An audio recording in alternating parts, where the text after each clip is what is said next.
Archani atrofida mana maktablarda ham xuddi shu. Archani qo'yatdi o'rtaga aylantiradi. Qayerdan olgan mana shu narsani o'zingiz bir tadabbur, tafakkur qilib o'ylab ko'ring. Qaysi narsani o'rtaga qo'yib turib atrofida aylangan? Qaysi narsa? Bu faqat islom dinida shu shariatda bor xolos.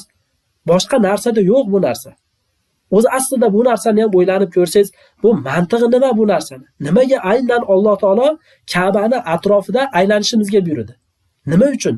degan savolning javobi yo'q. Mana bu narsani Alloh taolo bizga buyurib qo'ydi. Biz bo'pti deb turib taslim bo'lib ibodat qilishimiz kerak bo'ladi. Shu narsa bizning ibodatimiz hisoblanadi. Endi archani atrofini tavof qilishlik, bu archani but sanamga o'xshatishlik, xuddi mushriklar mana shu but sanamni archa qilib olgani kabi xuddi shunaqa archa qilib olishdi bu. Shuning uchun ham mana bu narsalarni qilish mumkin emas. Bu narsalarni, ya'ni buna qilib archani qo'yib turib atrofida tavof qilishlik, bu narsa harom deb turib e'tiborga olinadi. Alloh taolo o'zi to'g'ri yo'lga hidoyat qilsin.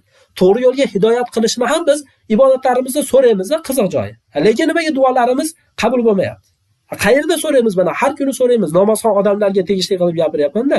Ehdinas sirotol mustaqim deymiz. Ehdinas sirotol mustaqim. To'g'ri yo'lga hidoyat qil deb turib aytamiz. Endi to'g'ri yo'lga hidoyat qil deb turib aytyapmiz, lekin o'zimiz ana shu to'g'ri yo'lni topishga harakat qilyapmizmi? Alloh taolodan duo qilib so'raysiz, siz o'zingiz sababini qilishingiz kerak bo'ladi.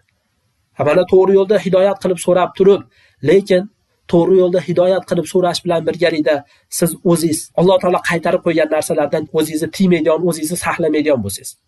Qanday bu o'zingiz men sirotul mustaqimdaman deb turib, men to'g'ri yo'ldaman deb turib ayta olasiz? Demak, inson ham Alloh taoladan so'rash bilan birgalikda ham o'zi ham harakat qilishligi kerak bo'ladi.